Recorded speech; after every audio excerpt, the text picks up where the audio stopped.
the International Conference on Agriculture and Forestry.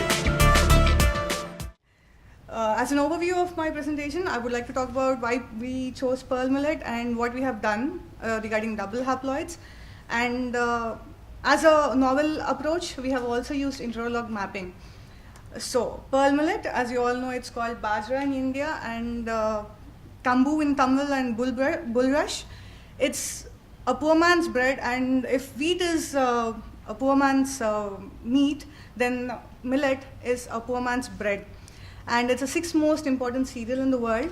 And India is the largest producer for pearl millet, and it's cultivated in about 26 million hectares in all the semi-arid tropics in Asia and Africa. So what are double haploids? I said double haploids, but what are double haploids? So haploid is a n gametic number of chromosome, that is n, and you had a double haploid plant by doubling of a haploid plant which is got through either by endomitosis or by chemical methods induced in the laboratory. And the first double haploid was actually observed in Datura in 1922, as early as 1922. And as of now, we have more than 250 published protocols for double haploids in major food crops and even medicinal and trees.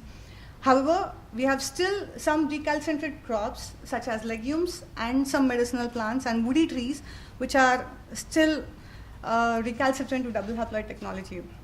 So the routes to double haploidy: androgenesis, parthenogenesis, apogamy, and white crosses. So why double haploids? Why go to the trouble of taking so much of laboratory experiments to do double haploids? So double haploidy is the fastest route to homozygosity, and as a field trials, if you would like to develop a pure line in your food crops, it would take around 7 to 8 generations. That would be around, say, 7 to 8 years. Instead of that, if you use a double haploid technology, you could get a homozygous plant in one single laboratory generation.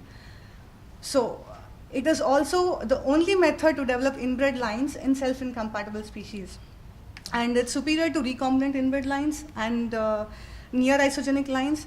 So double haploidy is the way to go for future. And double haploid technology combined with marker-assisted selection and express sequence tags is the answer for meeting the food demand in the next 40 years. So androgenesis. So what I mean by androgenesis, I've said that it's a route to double haploidy. What I mean by androgenesis. So as this proud dad says, he says, mine alone.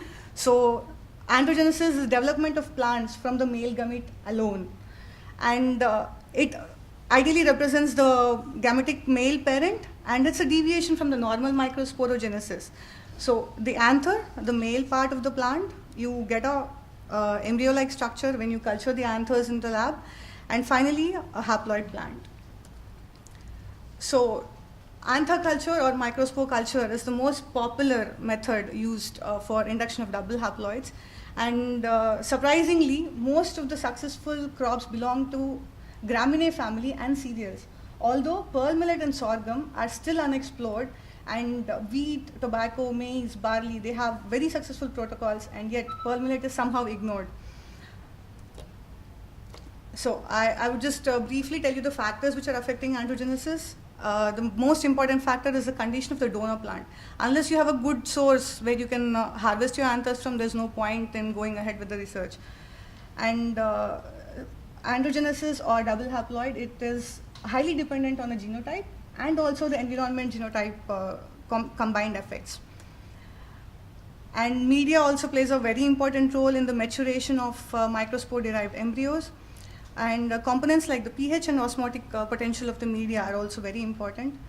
And especially pre-treatments like temperature treatment, cold or heat treatment, or stress treatments, and sugar source of the media also plays a very important role in the induction.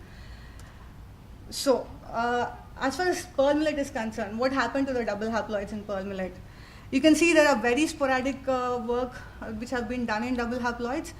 And as early as 1982, there were some published protocols, but to date, there is no developed protocol for double haploids in pearl millet. So it makes a very good candidate for double haploid research, and that's the reason why we have chosen pearl millet. It's been explored in breeding programs, but it's just been used as a pollinator for wheat or oats. So the recipient plant like wheat or oat is being developed into a haploid, but pearl millet is just being eliminated in this process. So what we did, I would not bore you with my talk. I'll just show you a small video of what we have done for anther culture.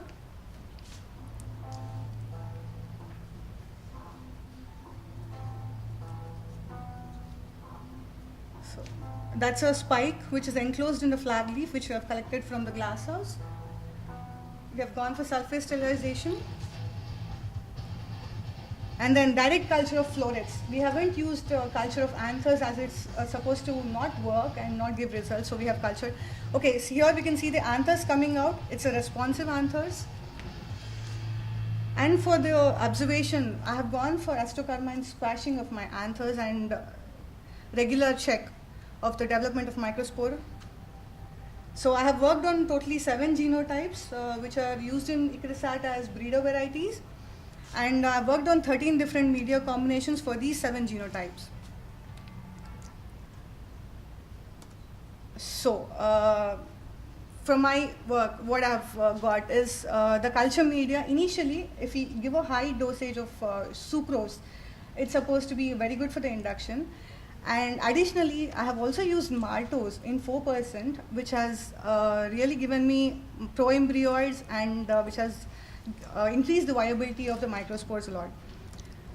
So as you can see, the violet is the number of divisions induced by 8% sucrose, and it's considerably high in almost 3 of the varieties of among the 7 genotypes, whereas the viability 1.7% sucrose or 8% sucrose doesn't make much of a difference.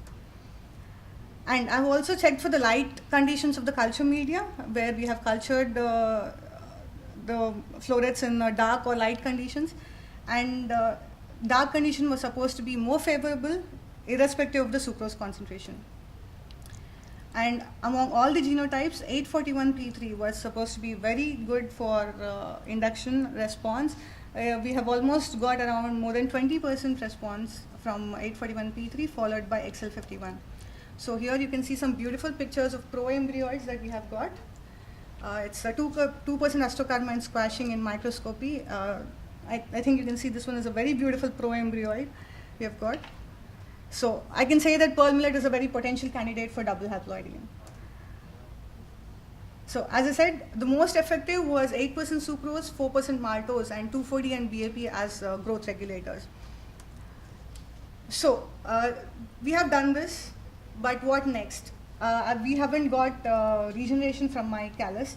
So what next? Why we wanted to know why it is happening. So we have gone for an in silico analysis where there is published evidence about the genetic basis of androgenesis in major crops like tobacco, wheat, maize, and barley.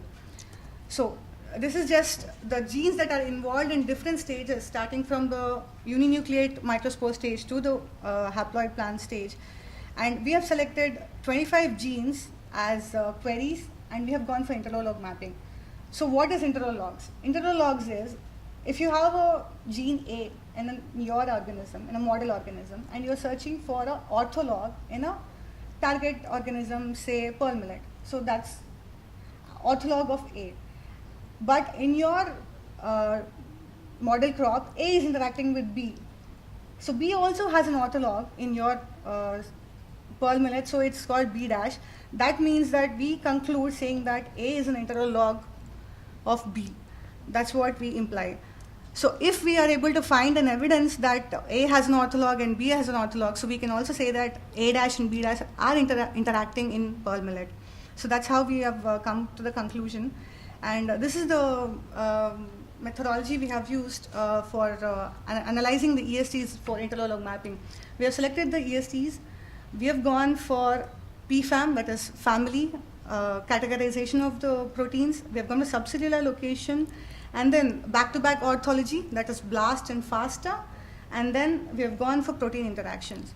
So from this 6-point classification, we have also gone for a co-expression analysis of the query genes, where almost 10 of the 20 genes are being co-expressed. That is also another proof saying that these proteins are interacting. So finally, with the consensus reached after the analysis, we have given a score of more than 3 has a valid score out of 6. So we conclude saying that 11 proteins, that is ADH, AGL6, heat shock proteins, and Madsburg's proteins are potential candidates for androgenesis in pearl millet. So with this interlog mapping and also the anthoculture experiments, the best conclusion I could say is it's a potential candidate. Pearl millet is definitely a potential candidate for double haploids. It can be worked on, and we are almost halfway through to double haploid protocol. So it's just a matter of another 6 months to 1 year of research where I can say that confidently we can develop double haploids. And this double haploid protocol in pearl millet could also influence sorghum, another important cereal which is being ignored. So it could have potential impact on breeding efforts in the semi-arid tropics.